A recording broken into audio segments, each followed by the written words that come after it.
The archive was old, older than the conclave itself. Its walls were made of pale stone that had not seen natural light in 400 years, and the air inside smelled of dust and something that had no name in any living language. Velshan liked it here. He liked the quiet. He liked the way the past sat still and let you study it without arguing back. He was a Theron, tall and thin, with 6 long fingers on each hand and eyes that caught light the way water does, always shifting, never quite settled. His kind were known across the conclave as scholars and record keepers. They did not fight. They did not govern. They remembered, and in the conclave, that was considered enough. He had been in the archive for 3 days without sleeping. This was not unusual for him. The terminal in front of him was displaying a star map, very old. She pulled from a data core that had been sealed for 2 centuries. Most of the star systems on the map were familiar. Conclave worlds, allied systems, trade routes marked in faded gold. But there was one region, out near the edge of the galactic arm, that had no name on any current map. It was simply blank. Not the blankness of unexplored space, but the blankness of something that had been removed. Someone had taken the name out. Velshan leaned closer. He zoomed in on the region, layer by layer, pulling up older and older versions of the same map. The further back he went, the more detail appeared.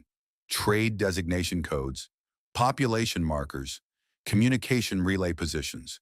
And finally, in a map that was nearly 500 years old, a designation label appeared in the center of the blank region. On it read, "Human-occupied space." He sat back in his chair and stared at the words for a long time. He had heard of humans, of course. Every scholar had. They were mentioned in pre-conclave records the way old sailors used to mention sea monsters, with a mixture of genuine fear and the quiet hope that none of it was really true.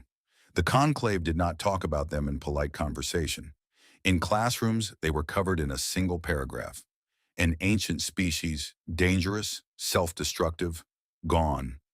The paragraph always ended the same way. They destroyed themselves. It was said quickly, like ripping off a bandage. Then the lesson moved on. But Velshan had never been satisfied with that paragraph. He was a scholar. He did not like paragraphs. He liked primary sources. He began to dig. What he found over the next 3 days was not a clean story. It was fragments, pieces of records that had survived deletion, translated communications from other species who had observed humans from a distance, partial logs from alien ships that had passed through the edge of human space and come back changed. Some had not come back at all. The picture that assembled itself from these pieces was strange and difficult. Humans had not been one thing. That was the first surprise. They had been many things at once, split into hundreds of separate groups they called nations, each with its own rules and leaders and beliefs. These groups had fought each other, constantly, terribly, with weapons that scared even species who had been making war for 10,000 years. They had burned their own cities. They had poisoned their own oceans. They had killed each other in numbers that made Velshan feel physically sick when he read the figures. And then, somehow they had stopped, or at least slowed. A coalition formed, not peaceful, never quite peaceful, but functional enough to reach the stars. What they found in the stars, they claimed. Quickly, aggressively. Not through war, necessarily, though war was always present as an option they were willing to use. Mostly through speed. Humans move faster than other species expected. They built faster, traveled faster, made decisions faster. One old Duran military observer had written, in a report that was now 600 years old, "They do not pause to consider whether a thing is possible.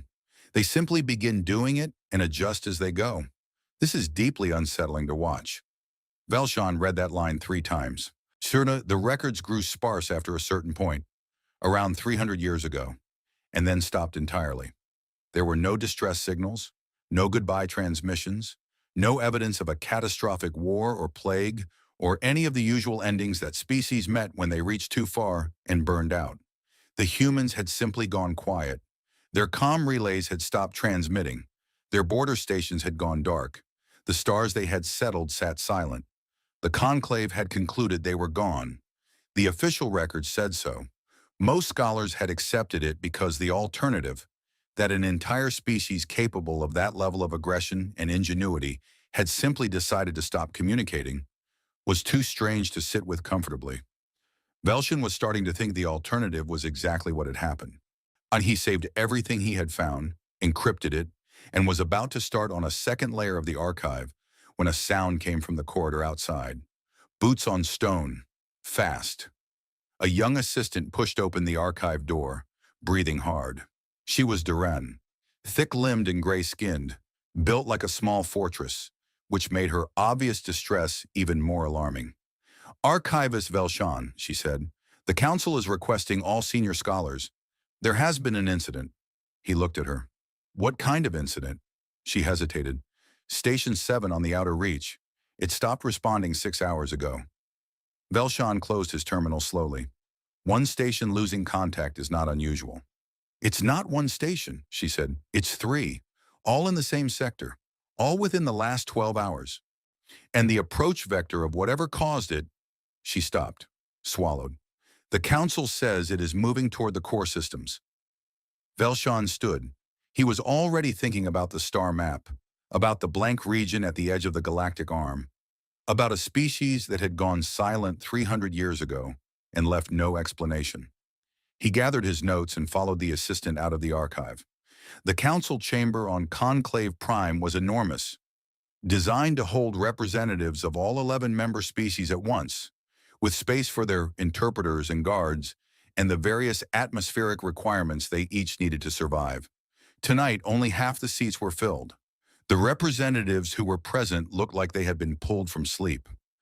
High Commander Orath stood at the center of the room in full armor, which he almost never wore indoors. That alone told Velshan more than anything the council had said so far. Orath was Duran.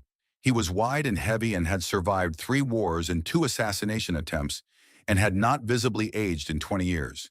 He was not the kind of creature who wore armor indoors out of habit. He wore it when he thought he might need it soon. The signal analysis is complete, Orath said. His voice was flat and controlled, the voice of someone who was choosing each word before it left his mouth. Whatever is moving through the outer reach is large, very large. The mass signature suggests a fleet, not a patrol group, not a survey team, a fleet. Our best estimate is somewhere between 300 and 500 individual ships. The room was very quiet. Ambassador Seal of the Luvari species raised one hand. She was smaller than most of the others in the room, pale and softly luminous, her bioluminescent patterns flickering in the blue range that her species used when they were frightened and trying to hide it. Has there been any communication? Any identification signal? None, Orath said. They are not broadcasting. They are not responding to our hails. They are simply moving. Then we don't know who they are? Seal said. We have some information, Orath said. He gestured and a holographic image appeared above the council table. A scan of one of the destroyed border stations, or rather, what remained of it, which was not much. The station had not been damaged or disabled. It had been erased. The metal had been liquefied and scattered. The communications equipment had been vaporized. There was no wreckage, really, just a smear where something used to be. Several council members made sounds that did not translate well, but communicated distress in every language. This is not a style of attack any of us recognize, Vrath said. The energy signature of the weapon used is outside our current catalogs. We are working to analyze it. Velshan looked at the image. He thought about the records he had spent 3 days reading. He thought about a line from a Luvari diplomatic observer writing about a human military engagement 500 years ago. The damage they inflict does not look like damage. It looks like the target was never there. He raised his hand. High Commander, do we know the origin point of the fleet? Or the direction it came from? Orath looked at him. We do. It came from the outer arm, Sector 12, approaching from the south. Velshan pulled up his personal data pad and looked at the star map he had been studying 3 hours ago. Sector 12, the south approach of the outer arm, the blank region, the place where the name had been removed. Human-occupied space. He did not say this out loud. He was a scholar. He knew that saying something too soon, without enough evidence, was how good research became bad rumor. He closed the data pad and listened to the rest of the briefing, but his hands were not entirely steady. Later, when the briefing was over and the council members were filing out in small, quiet groups, Velshan stayed behind. He stood at the holographic display and looked at the scan of the destroyed station for a long time. Then he looked at the trajectory map, the projected path of the incoming fleet, drawn in a thin red line across the star chart. It passed directly through the region he had been studying, directly through human-occupied space. He did not think the fleet was human. The weapon signature did not match anything in the human records. The silence was wrong. Humans had been loud historically, aggressive communicators. They had announced themselves. They had argued and broadcast and transmitted. Whatever was coming was not announcing itself, but the direction it came from, the path it had taken. That was interesting, because there was only one reason a fleet that large would come from that specific region of space. Either there was nothing there, and they had simply passed through it, or there had been something there, and now there wasn't. Velshan went back to the archive. He pulled up every record he had found about humans and started reading again, this time looking for something specific. He was looking for any account, any fragment, any single line from any source that described what humans did when something attacked them. He found many such accounts. He read until the lights in the archive cycled to their low setting, indicating that it was the middle of the night. He read until his eyes ached and his throat was dry. He did not find anything that made him feel better. He found one fragment from a Kavth trade observer who had watched a human military engagement from a safe distance that stayed with him longer than the rest. The observer had been writing about the end of a battle, describing the aftermath, trying to explain to their superiors why the human side had won a fight that all analysis said they should have lost. The observer had written, "They do not stop. We do not understand why they do not stop. Most species, when the cost becomes too high, choose a different path. These ones do not seem to calculate cost in the same way. They seem to calculate only whether the thing they are fighting for still exists. As long as it does, they continue. I do not know what to do with this information." Velshan read that line 5 times. Then he closed his terminal, sat in the dark archive, and thought about the blank space on the star map, and the fleet that had come from it, and what 300 years of silence might actually mean. He thought about it for a very long time. The Conclave warships moved out toward the outer reach in formation. 43 vessels of various sizes, organized into 3 groups. High Commander Orath's flagship led the center group. It was called the Duran's Fist, which told you most of what you needed to know about how Orath thought about military naming conventions. Velshan was not on the Duran's Fist. He was back on Conclave Prime, in the archive, with emergency access to databases he had never been allowed to open before. The council had granted it reluctantly after he had spent 2 hours explaining, carefully with footnotes, why understanding what had existed in that blank region of space might be important before sending 43 ships toward it. And the council member who had finally approved his access request had said, in a tone that suggested they were not entirely sure they were making a good decision, "Find out what you can, archivist, and find it quickly." Velshan had bowed and gone directly back to the archive. The fleet that was approaching them had a name by the second day. One of the Conclave's long-range sensor drones had gotten close enough to photograph a ship hull before it was destroyed, and the markings on the hull matched a designation in a pre-Conclave military database, the Vrath Dominion. Velshan found the entry quickly. He read it twice to make sure he understood it, because the first time through he thought he must have misread something. The Vrath Dominion had been operating for 62 years. In that time, it had encountered 32 distinct intelligent species. Of those 32, 29 had been absorbed. The 3 that had not been absorbed had been destroyed. Absorbed was the word the database used. Velshan looked up the definition in the Vrath's own records, which had been translated by a Conclave linguistics team some 40 years ago, and then apparently filed away and never looked at again. What absorption meant in Vrath terms was this: the target civilization's population was divided. Those who could be made useful, engineers, scientists, soldiers, were taken. The rest were removed. The planet's resources were stripped. The communication infrastructure was repurposed for Vrath use. Within 2 generations, there was no meaningful record that the original civilization had existed. 32 civilizations. Velshan sat with that number for a moment. Then he pulled up the Conclave's own military readiness reports and cross-referenced them with everything the drone data had shown about Vrath ship capability. The picture was not encouraging. He was still sitting with that picture when his comm unit chimed. It was one of Vrath's staff officers on a relay from the Duren's Fist. The officer was young and trying very hard to sound calm. Archivist Velshan, the High Commander requests any information you have gathered. We are approaching the intercept zone. I am compiling it now, Velshan said. Tell the High Commander. He paused. He was a scholar. He did not tell military commanders what to do, but there was something in the data that he thought Orath needed to know before he did anything. Tell him to be careful. The Vrath weapons signatures are unlike anything in our active catalog. I am still analyzing them. There was a short silence on the other end. Understood, the officer said, and ended the call. Velshan went back to his work. The battle, if you could call it that, lasted 11 minutes. Velshan was not watching it happen in real time, but the data came through in fragments over the next few hours, pieced together from sensor relay stations and a few ships that had turned and run fast enough to survive. The forward column of the Conclave fleet, 12 ships, had engaged the Vrath vanguard at long range. Orath had followed standard doctrine: spread the formation, draw fire, identify weak points in the enemy line. There were no weak points. The Vrath did not have a standard defensive line.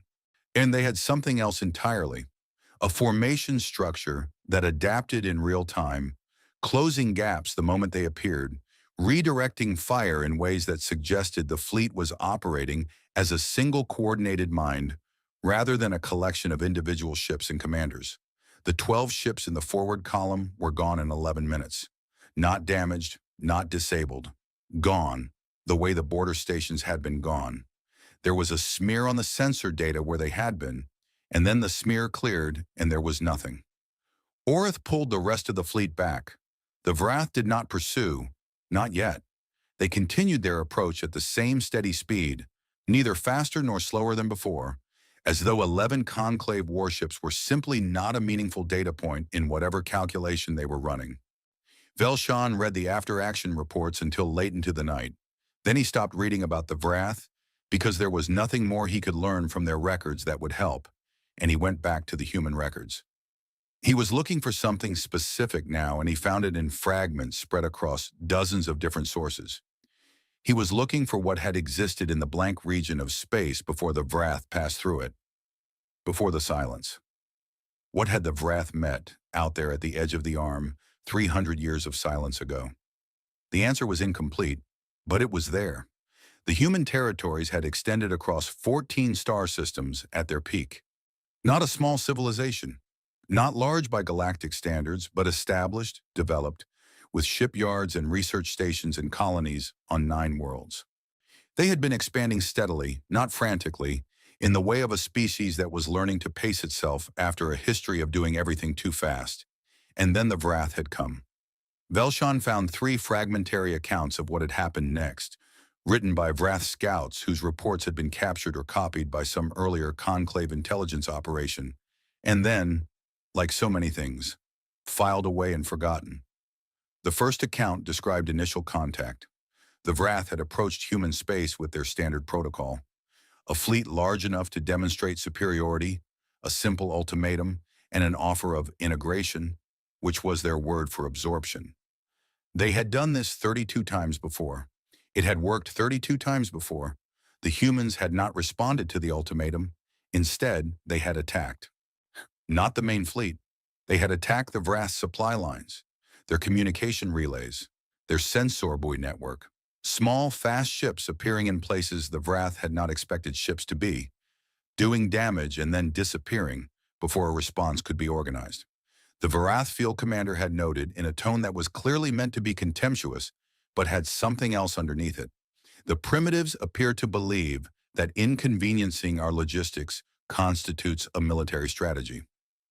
The second account, written 3 months later by a different commander, had a different tone entirely. The supply disruptions had not stopped. They had increased, and they had been joined by something worse.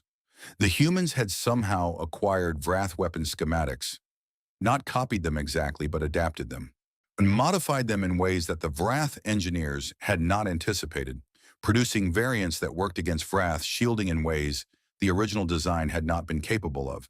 The commander wrote, "They have reverse engineered our own technology and made it more effective against us. This was not expected. We are revising our assessment of their technical capability." The third account was the shortest. It was from a senior Vrath military strategist, and it was dated 6 months after initial contact. Much of the text had been corrupted, but Velshan could read enough. The strategist wrote, "We have lost 9 ships to their weapons. We have lost 41 to their tactics. The primitives continue to engage despite casualties that any rational species would recognize as catastrophic. They are not behaving rationally. Where they are." The rest of the text was gone. Velshan sat back. He looked at the ceiling of the archive.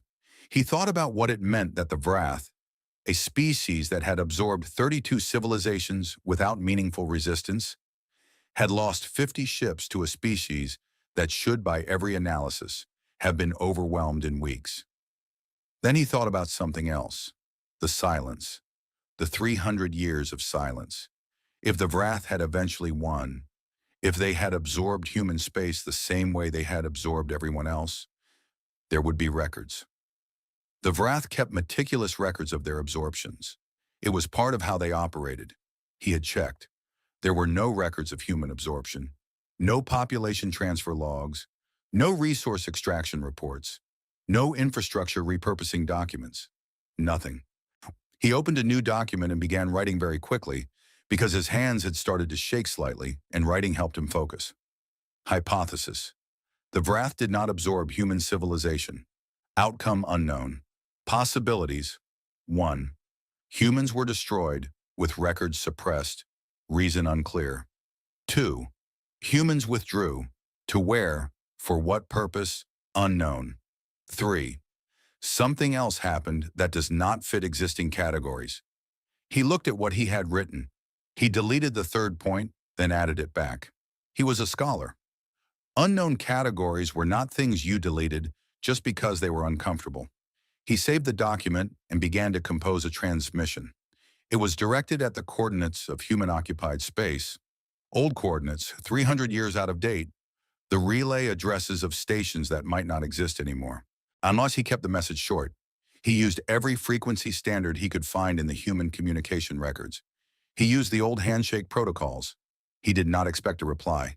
He sent it anyway, because he was a scholar, and a scholar does not simply not ask a question because the answer seems unlikely.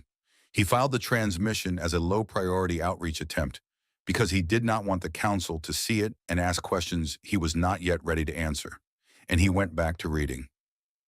Out in the dark between stars, a very long way from Conclave Prime, something was paying attention. It had been paying attention for some time. The Conclave's border stations going dark had not gone unnoticed.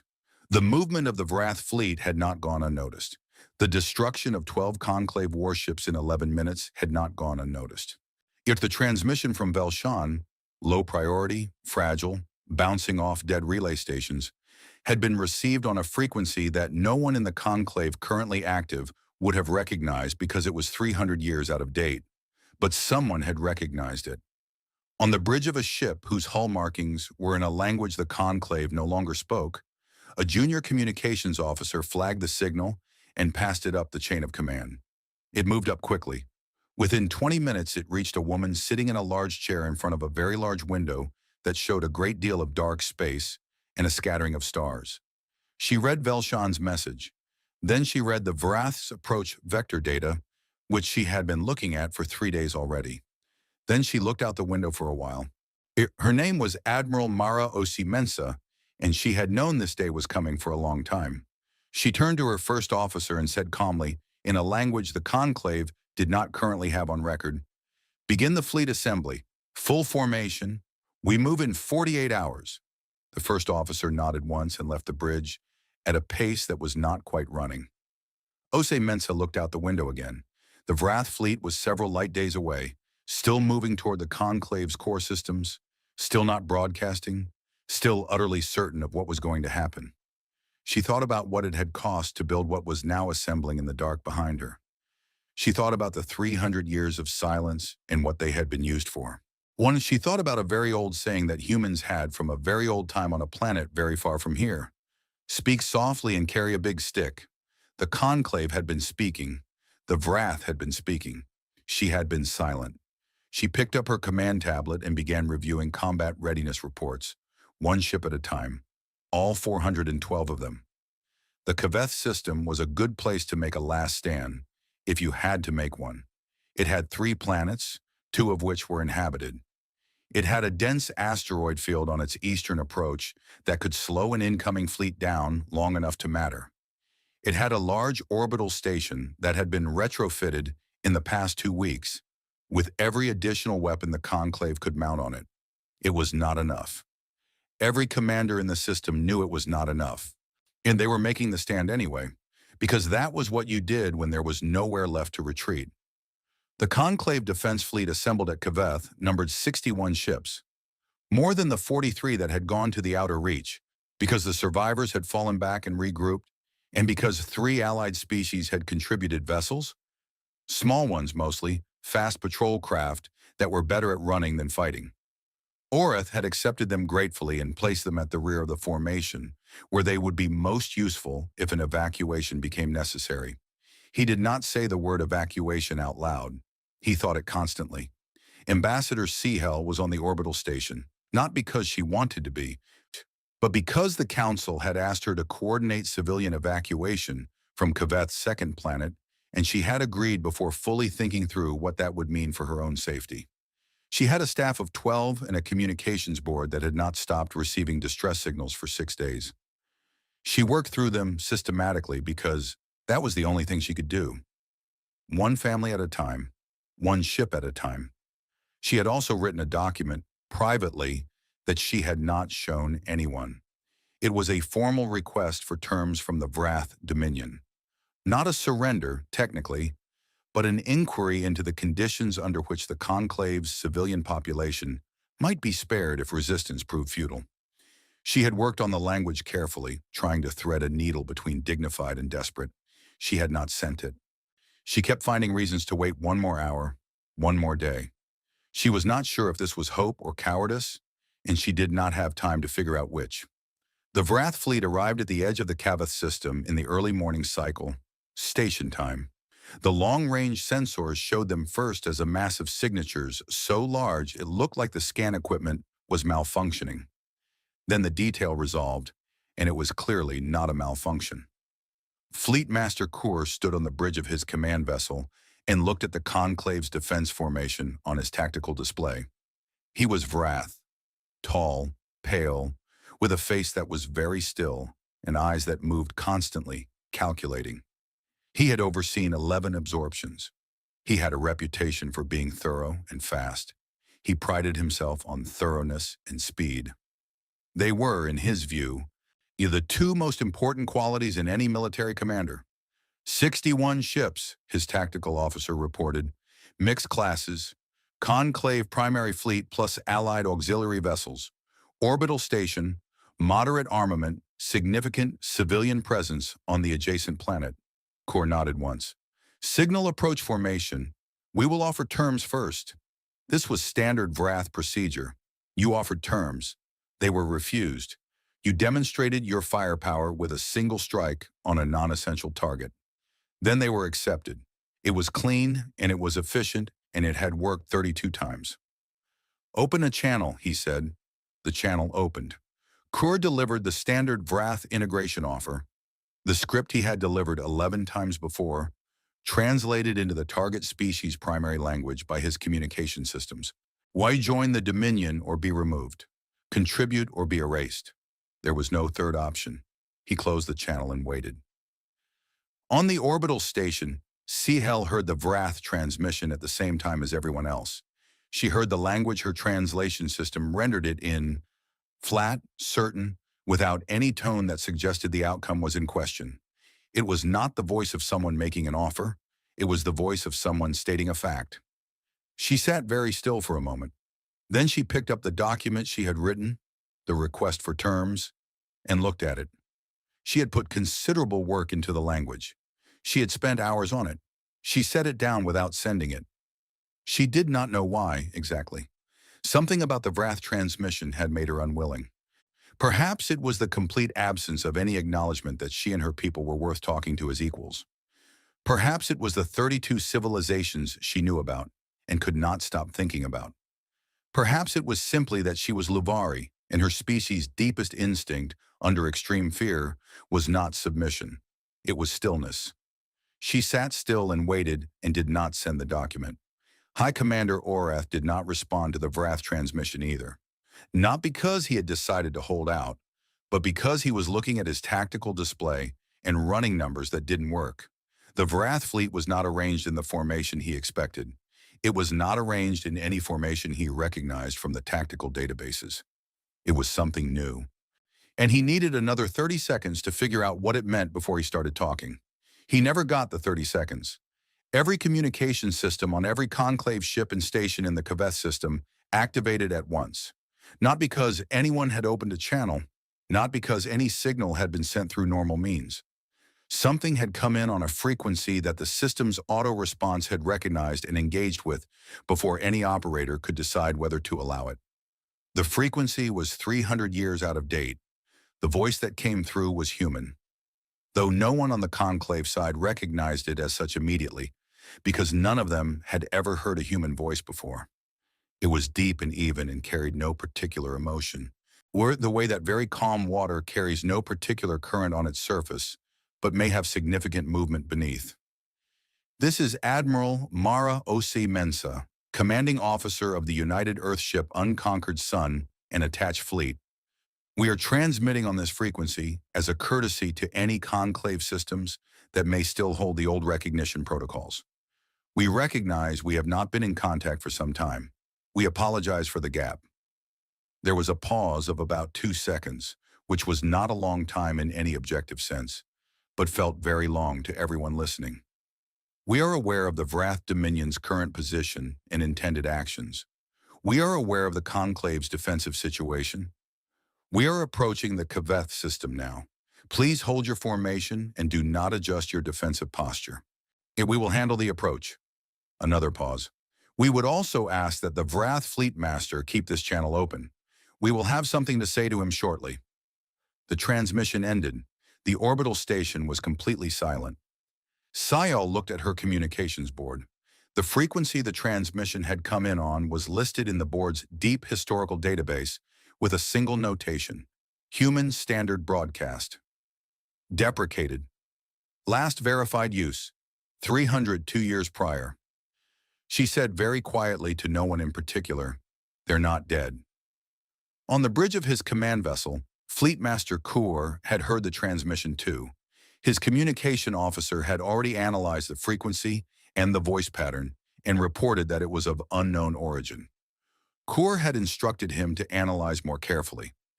The officer came back 30 seconds later and said the frequency matched pre-conclave human broadcast standards, and that the designation in the transmission, United Earthship, matched a classification type in a very old and very classified Vrath intelligence database that Kur had been briefed on exactly once, many years ago, and had not thought about since.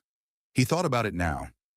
He had been told during that briefing that there was a region of space the Dominion had passed through 300 years ago. He had been told that the intelligence assessment of that region was unresolved, and that the Dominion's official position was that the species previously inhabiting it had been eliminated as a viable threat. He had not been told details. The briefing officer had moved on quickly. "Unresolved," Kur said to himself. "Sir?" his tactical officer asked. "Run a deep scan of the area behind the Conclave fleet. Maximum range. All spectrums." The tactical officer ran the scan. He looked at the results. He looked at them again. Then he looked at Kur with an expression that Kur had never seen on a Vrath officer's face before. Because Vrath officers were trained not to show fear, and what was on his officer's face was very close to fear. "Sir," the officer said, "there are ships behind the Conclave formation. Many ships. They were not on our sensors a moment ago." "How many?" Kur asked. The officer checked the number 3 times. 412, he said. They are decloaking now. Vilshan was watching the sensor relay feed from the archive on Conclave Prime. He saw the data the same moment as everyone else. He watched the mass signatures appear on the tactical display, one by one at first, then in groups, then all at once, blossoming into existence behind the Conclave fleet like something emerging from the dark. 412 ships, larger, most of them, than anything currently in the Conclave fleet. Shaped differently, longer, more angular, with a design logic that was familiar from the archive images he had been studying for 2 weeks, but still strange to see in a live sensor feed. They came out of their cloak in perfect order, without any signal or command that the Conclave sensors could detect. They simply appeared, fully formed, as though they had been there all along waiting for permission to exist. Vilshan made a sound that his species did not have a word for. It was the sound of something inside him that had been held very tightly for 2 weeks, releasing all at once. He sat down on the archive floor because his legs were not working correctly, and he covered his face with his hands and he made the sound again. On every ship and station in the Kavth system, people were talking very loudly and very quickly. Orath's command channel lit up with calls from his captains, all asking variations of the same question. CL was standing at her communications board with her hands flat on the surface, absolutely still, her bioluminescent patterns cycling through colors she had no names for. Into all of this, Fleet Master Kur opened the channel that Admiral Osei Mensa had asked him to keep open. Cars, because he was a thorough commander, and thoroughness sometimes meant doing things you did not want to do. Osei Mensa's voice came through clearly. Fleet Master, you have absorbed 32 civilizations. You are expecting to absorb a 33rd today. I am contacting you to inform you that this will not happen. Kur kept his voice level. You are 400 ships. We are 700. I have absorbed larger resistance forces than yours. You have not, she said, simply, without argument, as though correcting a small factual error. You have absorbed species who were afraid to die for what they were protecting. I can tell you, as a matter of historical record, that we are not. I can also tell you that the ships currently decloaking behind you are not ours. They are the Conclave's. We released the cloak codes to them 3 minutes ago. Kur looked at his tactical officer. The officer was already staring at his display with the expression that was close to fear and was now considerably closer to the real thing. New mass signatures, the officer said. Bearing, he stopped. He looked at the numbers again. Bearing directly behind us, sir, between us and the jump point. 80 ships, conclave configuration, but the cloak signature is different. It's human cloak technology, Kur said, not a question. Yes, sir. The channel was still open. Osei Mensa had not said anything else. She was waiting. Kur looked at the display. He looked at the numbers. He was a thorough commander. He was doing the math. 700 Vrath ships against 400 human ships and 60 conclave ships was a fight he would win. 700 Vrath ships against 400 human ships and 60 conclave ships and 80 more ships he had not known about, now positioned between him and the exit, was a different calculation. And that was before accounting for what human weapons did, which was a variable he did not have reliable data on, and which he was, for the first time in a very long time, unwilling to simply assume was manageable. What do you want? He said into the channel. I want you to leave, Osei Mensa said. That is all. Take your fleet and leave this space and do not return. Do not return to any system in the Conclave. Do not return to any system in the region the Conclave calls the Outer Reach. Go. A pause. I will not offer this twice. Kur closed the channel. He looked at his display for 30 more seconds, running numbers, checking outcomes, doing what thorough commanders do. The numbers did not improve with examination. He turned to his navigator and said 2 words that he had never said before in his career, and that he would, in private, spend the rest of his life trying to explain to himself. Withdraw. Now. The Vrath did not leave. They pulled back 2 light minutes, enough to open a gap between themselves and the combined fleet, enough to give the impression that the withdrawal was happening. For 20 minutes, the sensor feeds showed them moving in the right direction. CL had started breathing normally again. 2 of Orath's captains had opened congratulatory channels. Then the Vrath formation changed shape. It was not a retreat formation. It was something else. A compression, a folding inward, with the 700 ships pulling together into a dense mass that Arath's tactical systems had no designation for. It was new. He had been a commander for 30 years, and he knew what new looked like. New was dangerous. "They're reorganizing," he said to his bridge crew. "This is not a withdrawal." He opened a channel to the human flagship. Osi Mensa was already on it. "We see it," she said. "They are switching to close-range formation. They intend to push through us at short range where the mass advantage matters more. It is a reasonable tactical choice given their numbers." Arath looked at the display. "Do we have a counter?" "Yes," she said, and closed the channel. What happened next, Velshin would later reconstruct from 17 different sensor feeds and 43 personal accounts, because no single source captured all of it. The Battle of Kavth system lasted 4 hours and 11 minutes. What follows is what he found in those sources, assembled as carefully as he could manage. The human fleet moved first, not toward the Vrath mass, toward the edges of it. The 412 ships split into 8 groups and spread outward in a pattern that looked, on the tactical display, like opening fingers on a hand. Each group assigned itself to a section of the Vrath formation's perimeter. Orath watched and understood within 30 seconds what they were doing. They were not trying to stop the Vrath mass. They were trying to shape it, force it to respond to 8 directions at once, break the compression, prevent it from functioning as a single organized push. "They want us to hold the center," Orath said. "Keep the Vrath occupied at short range while the humans work the perimeter." His tactical officer asked quietly, "Can we hold the center?" Orath looked at 61 ships against the dense middle of a Vrath formation that still numbered well over 500 vessels. He thought about the forward column that had been gone in 11 minutes 3 weeks ago. "We hold," he said. "Move to engage." The first 3 minutes of the battle were the worst minutes Orath had experienced in 30 years of command. The Vrath weapons were unlike anything his crews had trained against. They did not fire in the way standard energy weapons fired. They pulsed rhythmically, in sequences that seemed to anticipate where a ship was moving rather than where it was. When 2 of his ships were hit in the first 60 seconds. Neither crew survived long enough to broadcast a distress call, but the Vrath were not firing only at Arath's fleet. The 8 human groups had reached the edges of the formation and were doing something unexpected. They were not attacking the Vrath ships directly. They were attacking the space between the Vrath ships, the electromagnetic field that allowed the formation to coordinate, the communication web that let the 700 ships think together.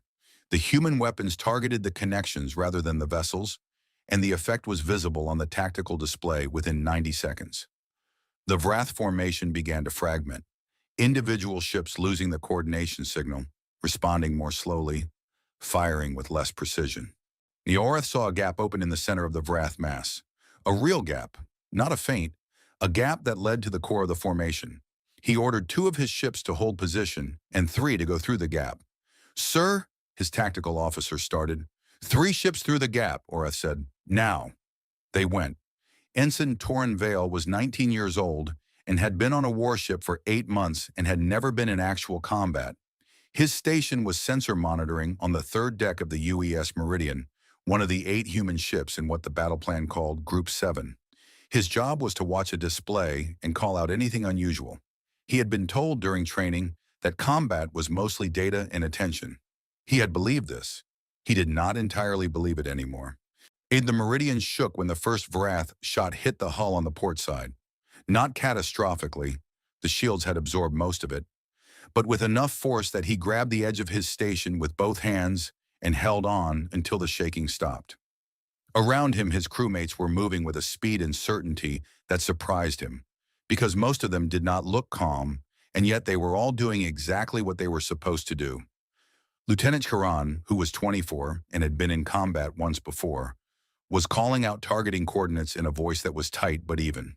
The weapons officer was firing in 2-second bursts, precise and controlled, walking the shot pattern along the communication nodes in the section of Vrath formation that Group 7 had been assigned. The captain, Commander Isolde Faber, who was 41 and had the kind of face that expressed feelings only when she chose to let it, was watching 4 screens at once and saying nothing, which Vale had learned meant things were going more or less according to plan. A Vrath ship pulled out of formation and oriented toward the meridian. It was much larger than the meridian. Vale saw it on his display and thought very quickly and clearly that this was probably going to be the end of the mission and possibly his life. And he was surprised to find that what he felt was not exactly fear. It was more like a very strong, focused kind of attention. Commander Faber looked at the Vrath ship. She looked at her display. She said, "Adjust bearing 14 degrees port, full thrust. We'll keep our left shoulder toward them." The meridian turned so that its left flank faced the Vrath ship rather than its front. Vale did not understand why until the Vrath fired. A long pulse that hit the meridian on the left side, hard enough to crack two of the secondary shield emitters and take out the lights on decks 4 through 6. The ship shook badly, but it didn't stop. And the weapons officer, from the new angle, had a clear line to the communication node that Group 7 had been working on. A node that the larger Vrath ship had just moved away from in its effort to attack the meridian. Commander Faber said quietly, "Fire." The node went down. The section of Vrath formation it had been supporting fractured into 7 uncoordinated ships, each now operating alone, are each now a separate problem instead of part of a single coordinated mass. Vale reported the fracture to the captain as data. His voice was steady. He was a little surprised that it was steady. He filed that away to think about later. Later, he would think about it a great deal. The Vrath had a name for a point in a battle when the outcome becomes clear. Velshan found it in their language database, in a tactical document, Kavth. It translated approximately as the visible moment, the point when a skilled commander could see with certainty which way the battle was going to resolve. Fleetmaster Kor reached Kavth at 2 hours and 40 minutes into the Battle of Kavth system. He had been trying to adapt since the engagement began. This was something Vrath commanders were trained for. The situation changes. You change with it, you find the new solution. He had reorganized his formation twice. He had redirected his primary firepower toward the human flanking groups 4 times, trying to break the perimeter pressure. He had tried to use his mass advantage to push through the conclave center and create a line-breaking force. None of it had worked the way it should have. The conclave ships at the center were fewer than his forces there, but they were not leaving. They absorbed losses and closed gaps. When he destroyed 3, the remaining ones simply redistributed, covering more space, firing more often. They did not stop. He had expected them to stop. The human ships at the perimeter were worse. They did not fight in ways he could model. His tactical systems were designed to predict ship movement and anticipate attack patterns. And they worked by identifying what an enemy commander was trying to achieve and countering it. But the human commanders seemed to be trying to achieve several things at once, shifting intent mid-engagement in ways that his systems flagged as pattern unclear. You could not anticipate a pattern that wasn't constant. And then there was the event at 2 hours and 20 minutes. The event that Kor could not stop thinking about, that his mind kept returning to the way a tongue returns to a broken tooth. A human ship, one of the medium-sized vessels in the group that had engaged his left flank, had been hit by 3 consecutive shots. Its shields were gone. Its drive output had dropped to minimal. It was, by any objective analysis, no longer a combat-capable vessel. The crew of that ship had 3 options: attempt repairs, request rescue, or attempt emergency jump to safety. They had done none of these things. The captain of that ship, Kor, had found the vessel's designation in the battle log, UES Bright Promise.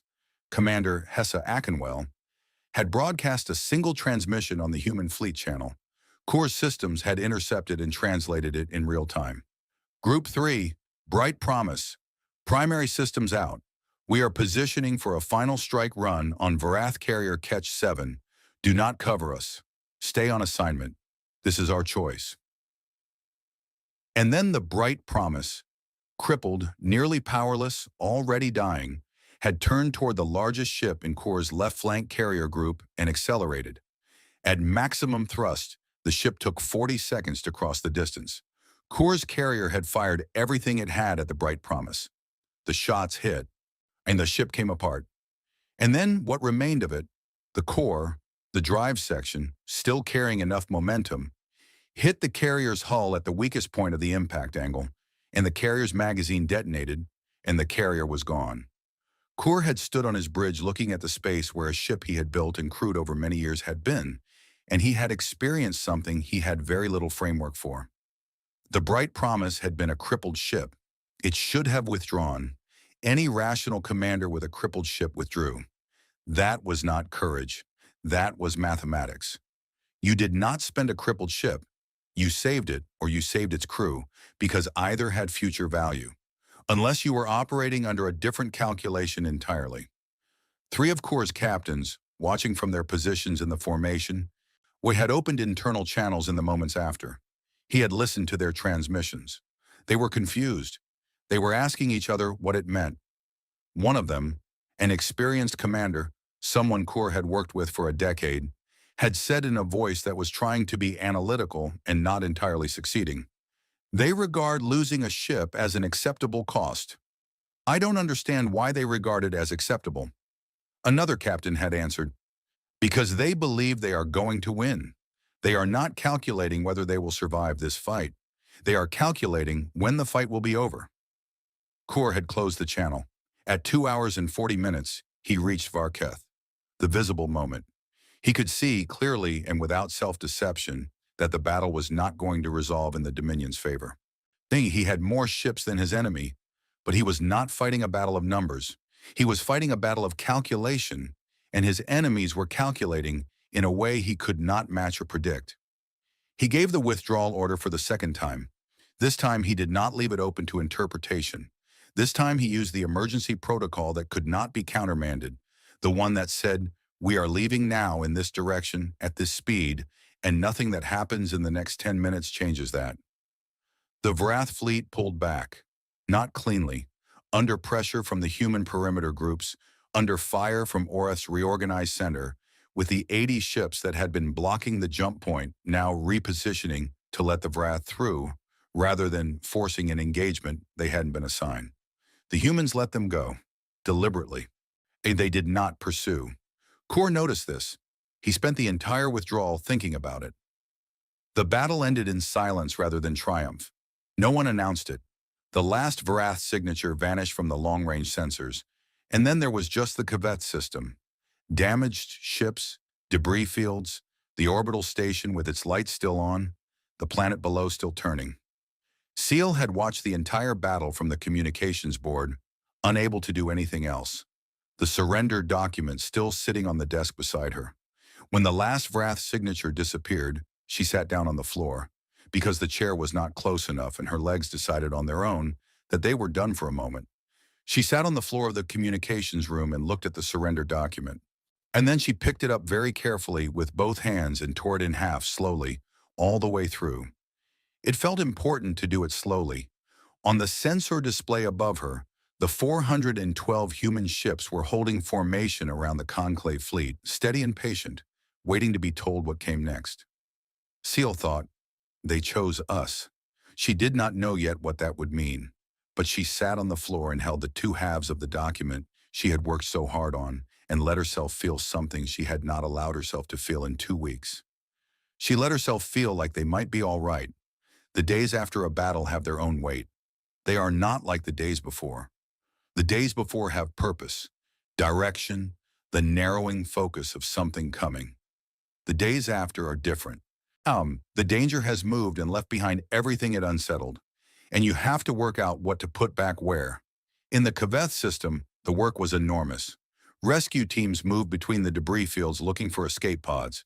Repair crews went out to ships that had been hit and were still holding air. The orbital station's medical bay ran without stopping for 60 hours. Seal coordinated the evacuation completion from the surface because the threat was gone, but the evacuation ships were already in transit, and it was simpler to finish than to recall them. Orath filed his battle report and his casualty figures and then sat in his cabin for an hour without moving, which was how he dealt with numbers that were too large to process immediately. He had lost 14 ships, 683 crew members. He had known some of them by name. He filed the report, and then he sat quietly with the names for an hour, and then he went back to work. The human fleet held position at the edge of the system, not threatening, not demanding anything, simply present, in the way that large things are present, unavoidably, fundamentally, changing the shape of the space around them by existing in it. The Conclave Council met via relay on the fourth day. It was a full session. All 11 species present, all the seats filled this time, all the interpreters running. The session was marked classified at the highest level, and the transcript was sealed immediately afterward. Velshan was not present at the session, but he had sources, and two of the council members spoke to him informally in the days following. And he was a skilled enough archivist to piece together what had been said from what those members chose to share and what they conspicuously chose not to. The first part of the session had dealt with the Vrath. Early intelligence from Conclave scouts suggested the Dominion's fleet was pulling back, not just from Kavth, but from its entire expansion front. Three other civilizations that had been in the early stages of integration were reporting that the Vrath forces had withdrawn without explanation. This was, by any measure, extraordinary. It was also, as one council member had reportedly pointed out, not necessarily permanent. The second part of the session had dealt with the humans. This was the part Velshan pieced together most carefully, because it was the part that mattered most for what he believed was going to be a very important next chapter in the history he was responsible for keeping. The arithmetic that the council had been forced to confront was this.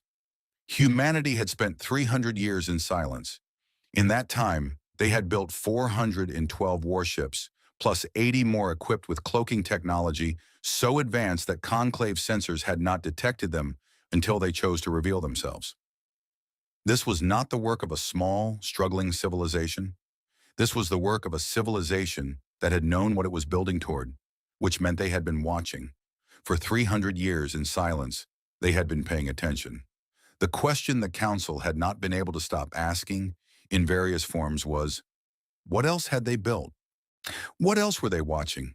Where were they exactly, and how many of them were there? And what did they want? A Duran military analyst had reportedly said, in the plainest possible terms, "We are not safer now than we were before the battle. We have replaced a known predator with an unknown one. The Vrath, at least, we understand. Their goal was absorption. Their methods were brutal but legible. The humans, we do not know their goal. We do not know their methods. We know only that they are capable of extraordinary patience, and that they chose to reveal themselves at a moment precisely calculated to produce maximum effect." There had been silence after this. Ambassador CL had then said something that Velshan wished he had been present to hear directly, because both of his sources quoted it slightly differently, and he could not be certain of the exact words. What she had said, in essence, was this. The Vrath had given them a choice between two kinds of fear, and they should be honest about what they were choosing between. Fear of the Vrath was fear of being erased. Fear of humanity was fear of the unknown. These were not the same, and she would take the unknown over erasure. No one had formally disagreed. The session had closed without a resolution, which was the council's way of saying that no one was ready to decide anything yet. Velshan thought this was probably the right answer, for now. He requested a meeting with Admiral Osei Mensa on the fifth day. He expected to wait a long time for the request to be processed. There were many more important people than him who wanted to speak to her. He heard back within 2 hours. Yes, she would see him, aboard the unconquered Sun, if he was willing to make the transit. He was willing. The docking process was unlike anything he had experienced before. Human ships had a different internal logic. The corridors were narrower than Conclave standard. The lighting was slightly warmer, the gravity a fraction heavier. The crew members he passed were mostly young, and they looked at him with a curiosity that was entirely undisguised. They were not rude. They were simply interested in the way that people are interested when they have been separated from something for a long time and are seeing it again for the first time. Oh, he was taken to a room that had a long window on one wall showing open space. Osei Mensa was already there, standing at the window. She turned when he came in. She was shorter than he had expected. Not small, but not the towering figure that his mind had assembled from the records and the voice on the comm channel. She was a middle-aged human woman with close-cropped gray hair and dark eyes that were, he noticed, doing exactly what he was doing, cataloging carefully. She offered a greeting in Conclave standard, which was grammatically correct and lightly accented. He responded in kind, and they sat down on opposite sides of a table. There was no food offered, no ritual exchange, just two people sitting down to talk, which he found, after everything, refreshing. "I want to ask you things directly," he said. "I am a scholar, and I find indirect conversation wasteful." "I find it wasteful too," she said. "Ask, what do humans want from the conclave?" She was quiet for a moment, not hesitating, thinking. He recognized the difference. "Nothing specific," she said. "We did not come here for trade agreements or territorial arrangements. We came because the Vrath were doing something that we recognized and that we have a policy about stopping." "You recognize the pattern," he said. "Yes, because humans have done similar things." Another pause. This one was different, heavier. "Yes," she said again. Velshan looked at his hands on the table. He had spent weeks reading about humans. He had read about the wars, the capacity for destruction, the inability to stop even when stopping was rational. He had also read about the other things, the rebuilding, the adaptation, the moments of extraordinary cooperation that emerged from the most unlikely circumstances. He had tried to hold both pictures at once and had not quite managed it, the way you cannot see both the vase and the faces in the old optical illusion at the same time. "Should we be afraid of you?" he asked. She did not look away from him.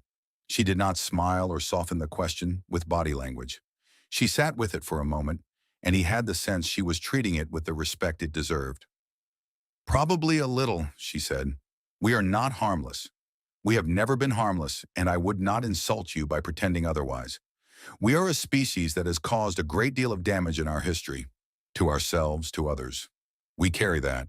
It is not comfortable to carry." "But," he said. "But we are not the same species that did those things," she said. "Or we are. The same biology, the same impulses.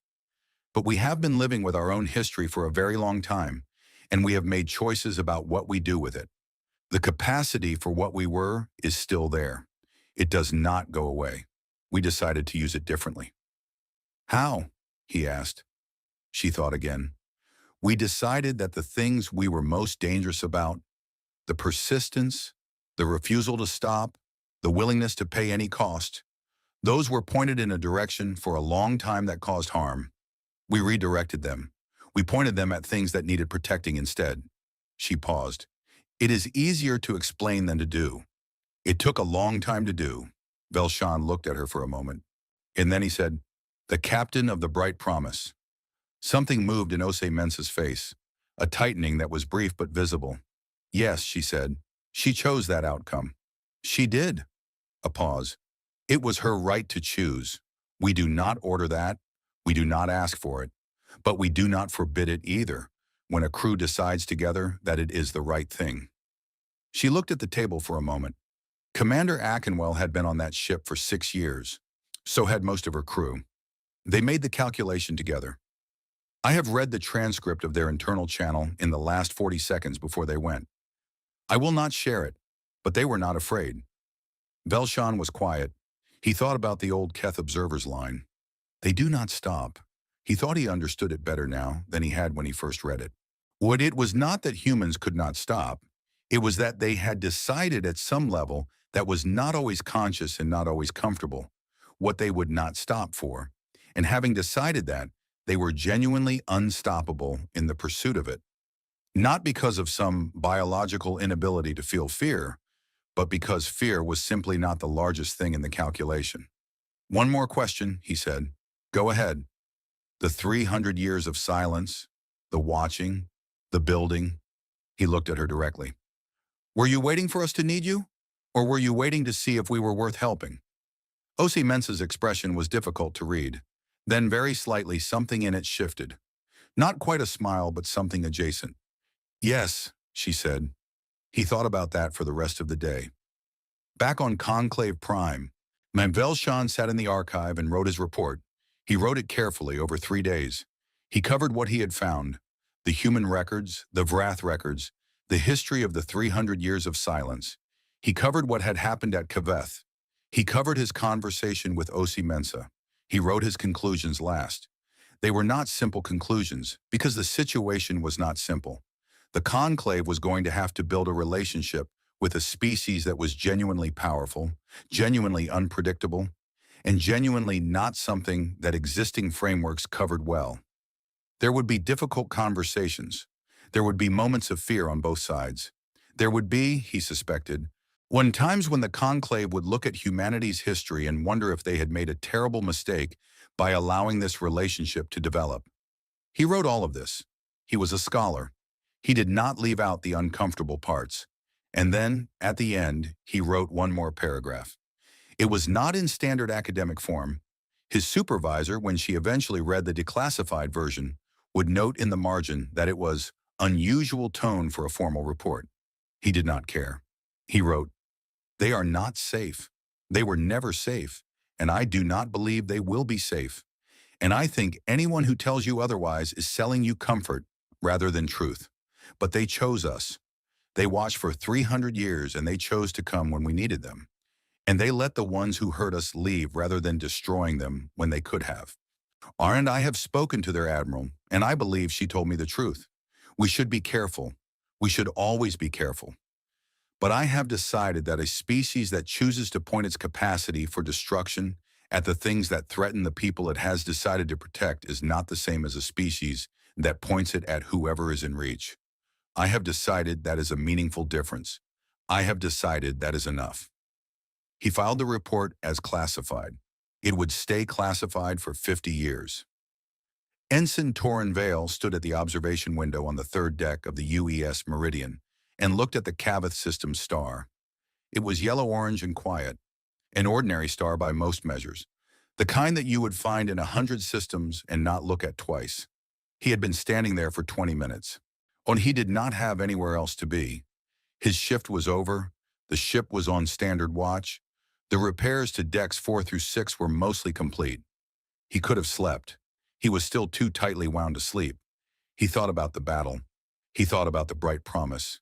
He thought about Commander Faber saying fire in that quiet voice, and the way the Vrath formation had fractured on his display, and the way his own voice had been steady when he reported the data, even though his hands had been very cold. He thought about what it meant to be human, which was something he had not spent much time thinking about before. It was like asking what it meant to breathe. You did not think about breathing because it was simply what you did. But out here, in a galaxy that had believed his species was gone, in a battle where something he had read about in history classes had become real, he found himself thinking about it with an intensity that surprised him.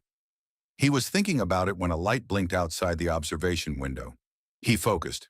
One of the conclave ships, he thought it was Luvari, by the soft blue running lights, was passing at a close angle, close enough that he could see its hull clearly. As it passed, a panel light on its side blinked. On, off, on, off. A short pattern, then a long one. He stared at it. Then he understood.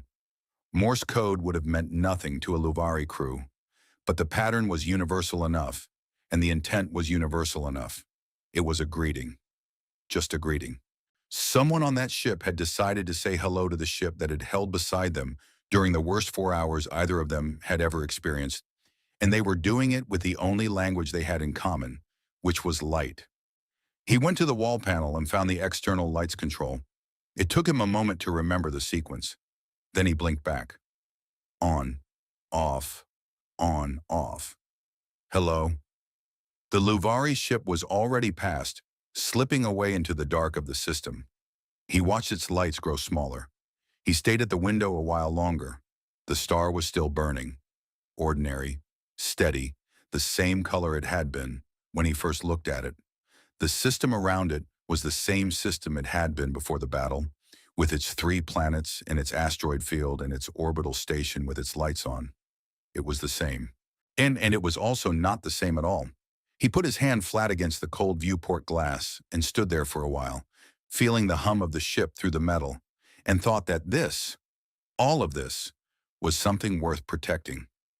He was still not sure he fully understood what humans were, but he thought he was starting to understand what they were for. That felt like enough for now.